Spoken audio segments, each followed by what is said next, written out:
Hi, everybody. It's Mark Hanna, Hothead Thundermouth here. As usual, this is being brought to you unscripted, unedited, uncensored, and psychologically immune from social media scoring. I'm here today to bring this video series back to life here.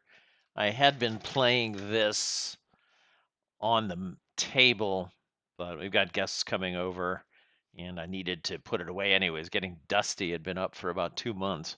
So I switched everything to Vassal for the rest of this. I hope everybody's okay with that. This will give an opportunity to showcase this really excellent Vassal module by Frank Zarka.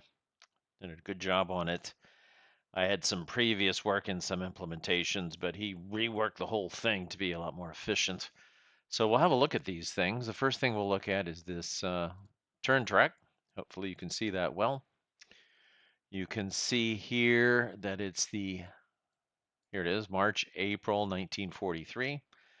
We're just getting into the second year of Total War here, as it started about a year late. So VE Day, as you can see, isn't until 1946 in this game. The U.S. is not quite in the war yet, but they're going to be pretty soon. Okay, so that's the situation. All the units for March and April have already been put into the map or force pools or whatever. The force pools are separate windows as well. Here's the German one, Allied one. As you can see, it's a little bit easier to see what's going on. Some of this stuff I never really showed in my videos because it was just too much moving of the camera around from this table to that table. I never did it. So here's the force pools. As you all know, France is back in the war as Spain declared war on them to join the German side. Quite funny. Here it's a lot easier to take a look at the force pool comparisons. The Allies have one surface fleet. Two of their fleets are over here in the Pacific War display. Let me zoom in a little bit more on this. You can see, oh, messed up the thing. Okay. CV fleet, Pacific War, surface fleet. So the Japanese are hitting hard and heavy, causing the British to send a lot of their stuff over that way. As the U.S. isn't in the war, they couldn't participate in that yet. So, there, that gives you an idea of some things here. I don't know if I can I use the arrows? Those might be, they're a little bit slow though. And get Frank to try to speed up. That's a very slow way to scroll back and forth. All right, now, all right, so here's the situation. A little bit of difficulty seeing the counters compared to the real game, but I just have to cope with that. All right.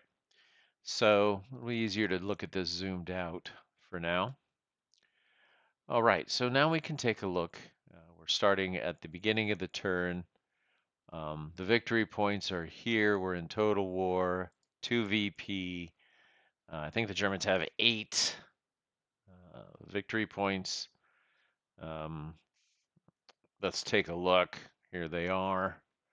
We've got Oslo, London, Paris. Over here, they've got Lisbon, and that's 4. Then they've got Athens, 5. Holding on to Cairo barely, 6. And Baghdad, 7. Then they also have Kiev, but they lost this to the Russians, Königsberg. They need to get that back. That's quite annoying for them. So they're at 7. 7 plus 6 plus 8. They want to get at least to 3. That's better for Fortress Europa than 2. Probably not going to be able to do SS Europa. It's not going to be practical because you have to go for an automatic victory most of the time to use SS Europa. So technically, most of the time we use Fortress Europa. So there's some other choices as well. The card hands are nice to look at here, more spread out than looking at the deck. Here's the German card hand, which is the only thing I have access to at the moment. Here, you can see I've got my Fortunes of War card. Here's the cards that remain to be played. I'm talking about the difference between here playing Festung Europa versus SS Europa here. Okay. Case Blue will probably be the summer card. Um, these are 1944 cards now. We'll get into that later. But what these templates are nice for is to kind of line up, okay, what cards are going to be next. Probably, for example, I can put Case Blue next. Then what am I going to want to do in the fall? Well, do I want to play Festung Europa that was historically played in winter? So it might be a good time to put jet fighters or Z-Plan or Euro bombers. Euro bombers can be nice. Somebody pointed out that you can use the devastation from the long-range bombers to get an extra victory point you normally wouldn't get. So that's on the table. So what you can do is put these over here and see, hey, these are on the table for the next card after this. So we can make this a bit bigger here. Uh, let's see. So we can, for example, all right, these are two options for the next turn. Then we might play Festung Europa in the winter and so on. So these are some next card plays. You can kind of line up some strategies that's really harder to do when you're playing around with the decks. So this is really much more instructive for beginners to have a look at the entire card set in front of them. Okay, so going on now to, oh, I can't do that there, can I? So we go on to the sequence of play. Now let's take a look at the information they have. Look, isn't this sweet? They have the sequence of play here. Um, and we've done the victory point check, um, performed on only seasonal turns. I don't know if this is up to date because I think they changed some of these around a little bit. I'd have to take a look at the actual wording on the new cards, but this is mostly correct. We're not building any more ships. So what we do now is this is actually the German turn. So we'll be doing the uh, seasonal victory point check. After that, the Axis turn. Okay. So let's take a look at that. The first thing to do is do the option card segment and come to that. And so mobilization limits was our last card. Thankfully get rid of that and pull down the next more or less mandatory card, that's Spear Appointed Minister. We need that because we do want to play, as I just mentioned to you, we do want to play the Case Blue card, and you need Spear for that. So this will be played in the summer of 43. And so flip it over. What you can do is flip it over and then send it to the pending card box, and there, boom, it's right there. Because I'm set on the German player, I can see the German cards. I can retire now and switch the Western hand, and now I can see the Western card. You see? Very nice. So what I'm probably going to do, just to make it easy so I'm not retiring all the time, is you can set this on referee, um, and then you can see everything. Just remember, though, watch out for people who like to put it on referee all the time so they can see what your pending card plays are. One of the things I don't know if I like is this gets locked out. Um, that's a whole nother topic, but this particular vassal module, any vassal module, is not good for integrity of PBEM to prevent any kind of cheating. You want to play Darren's cyberboard for that instead. Okay. That, unfortunately, though, is usually, well, it definitely is only I go, you go, PBEM. You can't play live like you can here on the Vassal server. However, we're not going onto the Vassal server, and we don't need any observers chiming in. They're brilliant comments. Hopefully mine will serve, and we'll find out how brilliant they are when we continue on. All right. So so that's the German card. So now we enact the card, and it's a delay box. Okay, so the other nice thing is that Frank has put these force pool trays together. So now this is card 32. We just look on card 32 and bam, this headquarters which is the A headquarters. Doesn't say which one it is on these cards anymore, but this goes into the delay box. So I just click send to delay box, bam, and now it should be in the delay box for rolls, and there it is. Okay. Make sure you double check this. Sometimes, as I recall, it might send it to some weird location depending on a combination of clicks. Frank's probably fixed all of that, so hopefully. All right, so that was nice. And we get one Panzer and 6 steps. So let me get those. I'm not going to make you watch every little step of the way here. Let me get those and deploy them. Okay, so I've deployed these for garrison purposes mostly.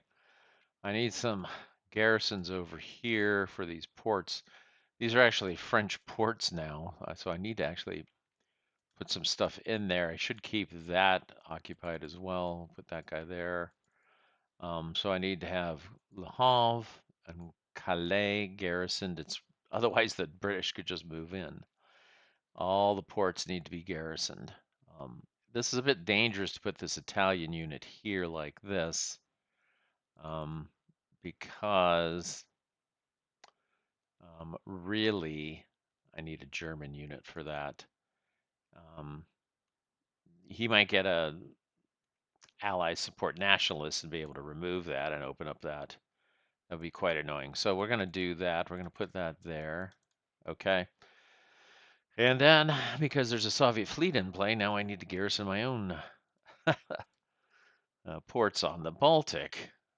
Unfortunately, I don't have this port anymore. So um, there's quite a few troops being used for garrison purposes. So maybe I should take, um, in the case of some of these French units, put some 012s in there. Keep a couple of them back for making detachments, something like that. Okay, so that's my reinforcements. I did put an Italian reinforcement here. They're going to be joined later there. Um, I don't know. I have to.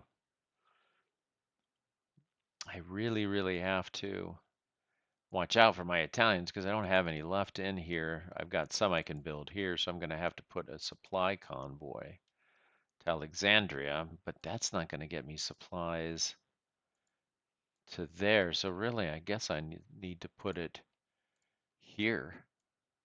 Okay, I can supply from Athens to here to Beirut. I really need to get supplies over here because I've got to redeploy some things to protect this. I need more air units down here to watch out for the British. Now, fortunately, though, the British don't have any air left at the moment, so that's a good thing. Um, yeah, we're gonna have to see what we can do because I cannot perhaps stop that from falling. Um, he's got the air unit on top of it. I can't do anything to support that with air or headquarters because the headquarters is over here, um, stopping them from taking me from that direction. So probably just need to consolidate some of these Italians here and decide where I want this HQ because this may not be a good place for it. This is clearly, it seems to be where the Allies are putting a lot of effort here, as well they should. So it's going to be tough for me to keep these two objectives. I need to try to keep them um, until I can get to Axis +3 tide. So all that being said, what card do I want to take? Well, I've already taken case blue, but I'm thinking about what will I do in the fall. Okay. So there's all of that. So we go back to the sequence of play. And we have political event segment. There's none of that. Return to base. I don't have anything returning to base. Beachheads, no, no, no. Okay, do I want to place so I might want to do that because if I put an air unit here, it will cut off supply to that. Okay. But I really can't make a really good attack there yet until till summer. So they're aware that I could do that. I don't think it's worth it right now. So we'll wait on that. Okay, so do the Germans really want to place any support markers? Um, are they going to attack anywhere? They may want to do some mopping up operations where they don't have any HQs here. So that may well be worth it. And we can discombobulate that. Right, okay. I'll make note of the fact that I also put a Spanish unit back over here in Spain. Here it is. That was my other build, because I have the Italian and the minor to build. Okay.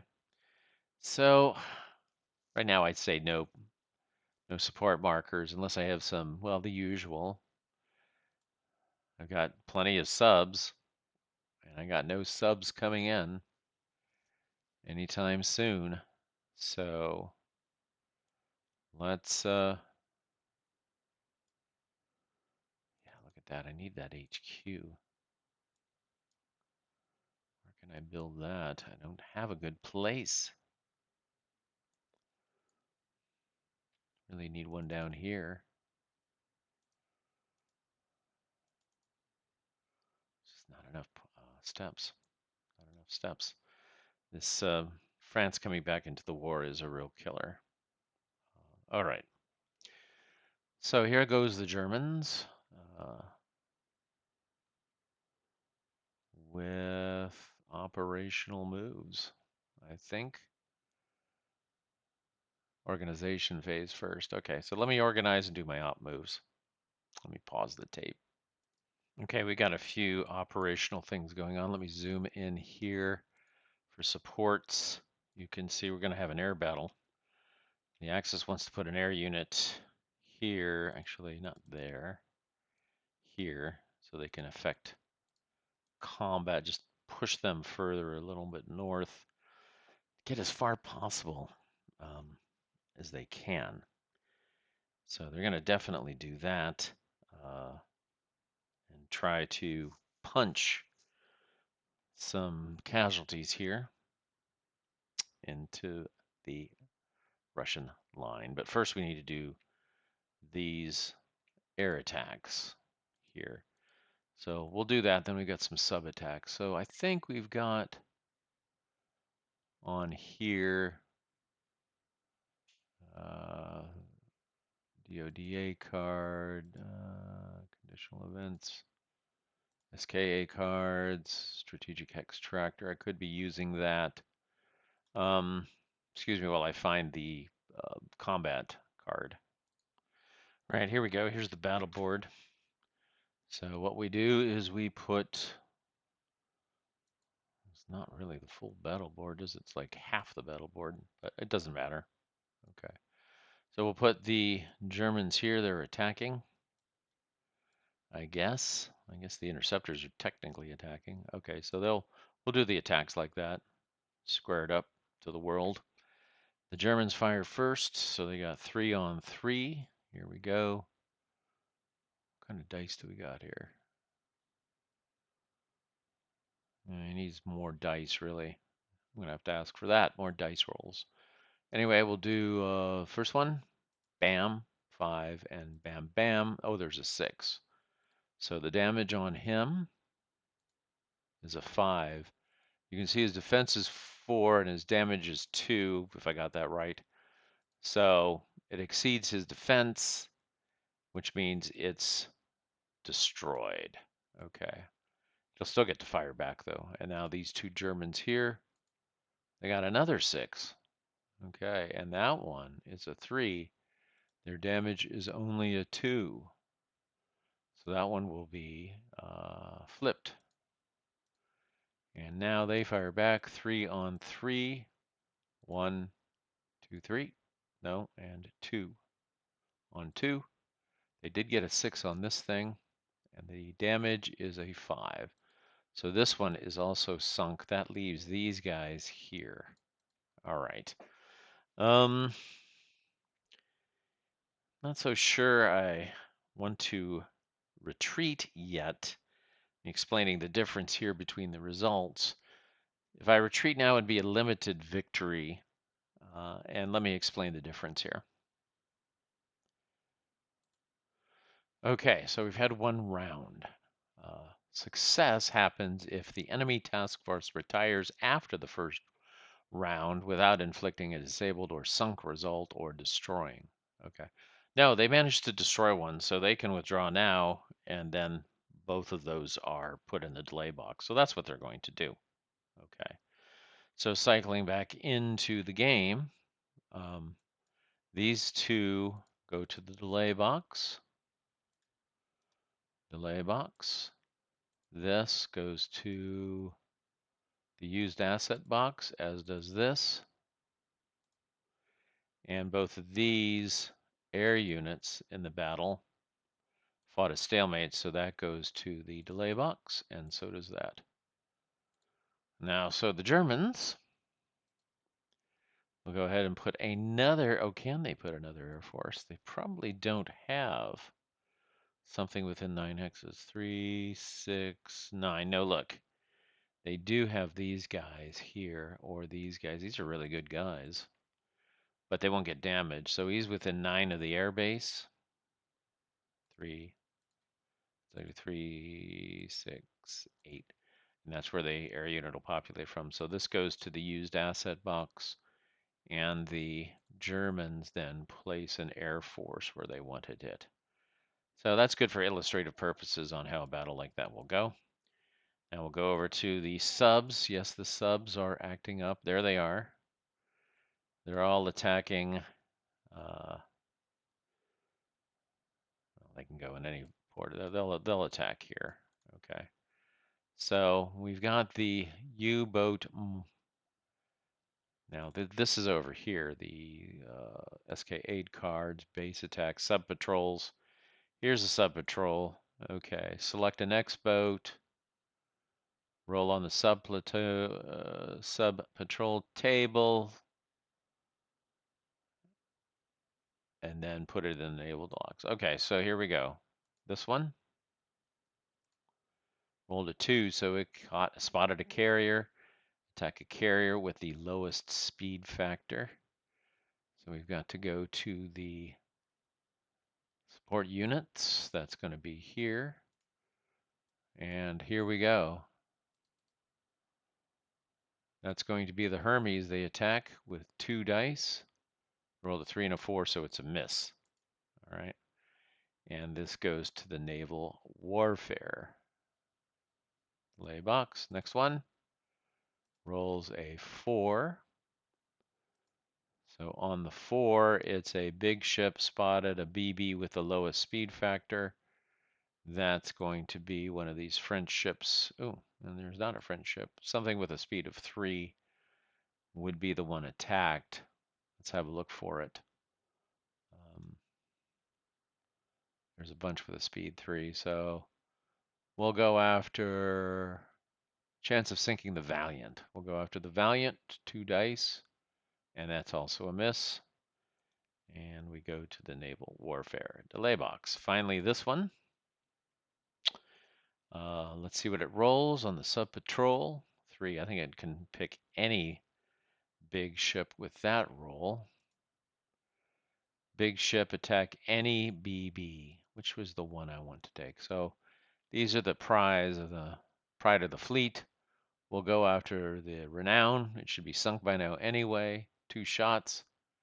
Oh, double sixes is 2 hits. First hit, 1 damage. Second hit, 4. Only 4 damage. Oh, 4 damage is just enough to sink it. So it goes to, where do I send it? I guess I just delete it. Bam, sunk. Naval warfare delay box. And finally, this U-boat. These babies find a a slow fleet, slow battleship. They'll attack the Warspite with 1 die, and they got a 6, and they got 2 damage, so the Warspite is damaged. So flip it over and send it to the naval delay box, and also to the naval delay box. Well, I have to activate this as Axis. There we go. And then send to the naval delay box. All right. Pretty good results there. And finally, at the end, sunk a good battleship.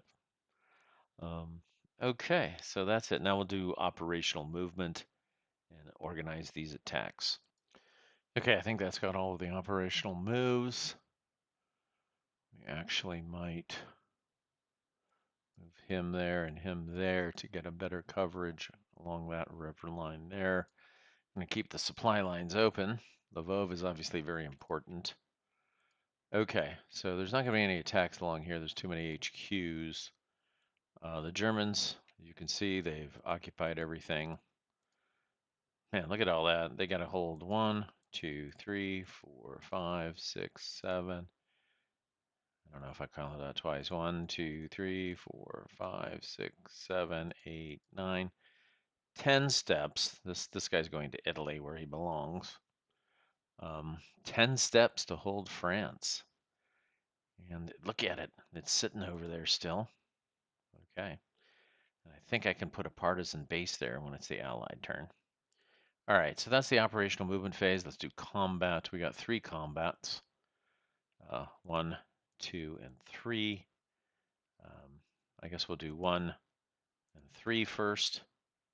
Okay.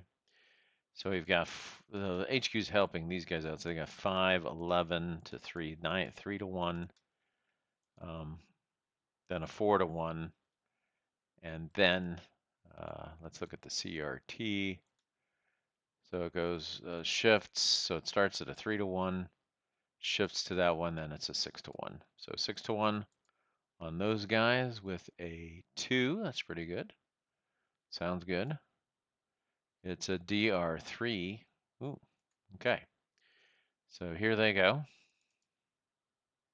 This guy, he couldn't have 1, 2, 3, couldn't have made it in. So he retreats 1, 2. Actually, he's going to go 1, 2, 3 to Smolensk. Road to Moscow's open. Well, I think not. I think not, but we do want to advance to there. Now this one's 13 to 3. That's a 4 to 1 up to a 6 to 1 with a 3 this time. And that might even be better. Don't know. DR2 and 1. Yeah, it's nice to get some step losses. So flip and a DR2. Uh,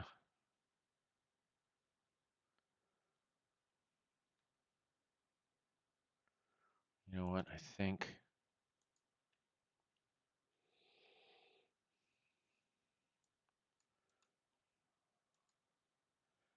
I'll get him out of harm's way like that. 1, 2. And now they can advance. They'll just advance 1. Actually, the infantry will advance. Okay. They could advance 2. That's probably not a bad idea. We'll advance to there. And then these guys are hitting them for 9 to 3. So this is only a 4 to 1. 4 to 1 on that guy with a 3. I'm rolling well here. Whoops. With a 3, that's a DR1 and 1. So loses a step and has to retreat there. And these guys can then advance here. But now they're in range of the HQ, so there's not going to be any further attacks. So, but it was a good blow open with no losses sustained. Very nice. And any other combat? No, I decided against it. You can see the situation in the Middle East here easily. Can't do anything here. I decided to pull back a lot of stuff here and bring these guys back. to help garrison Port Said. This guy could have probably crossed over, but we're not going to do that. We need to hold Alexandria. Okay, so that's it for combat zone. It'll be operational movement. Okay, so operational movement. There's going to stay in Naples. This guy will move down here. Reserve movement. Okay, let me pause. All right, that's the Germans then. They've done all of their reserve moves. Pretty much, you can see they moved here, those guys there. Not much they could do here. We got the supplies, so they left Baghdad a little far open for my usual taste, but that's it. Okay, they got the Romanians defending the heck out of here. Move this guy into Odessa. You could just make it. You had to go from here. He was here. 1, 2, and then occupied territory 3, 4. The Germans have pressed forward here a little bit. They got their HQ forward. So they're trying to knock on the door of cutting down this way, taking things out. So that's their plan there. I'd say the Germans have done as best they can. No conditional events to worry about. So that will be it for this turn. So this player turn. So that's good. I'm going to now flip this over as a reminder. It'll be the Western Allies. Then I think this, yeah, he's got this done well. He's got it flipping 3 different ways. Okay, so that's what you can do in virtual space, man. Counter has more than one side. Multi-dimensional universe. Right. Okay, well, I think I'll probably load this up and send it up just so I can get something up on there. And we'll continue with the next video. I will plan on finishing up, get it ready for Case Blue's turn and the US entry. Very exciting. I hope you like this. If you liked it, subscribe and hit the like button. If you didn't like it, thanks for watching all the way through. Ciao for now.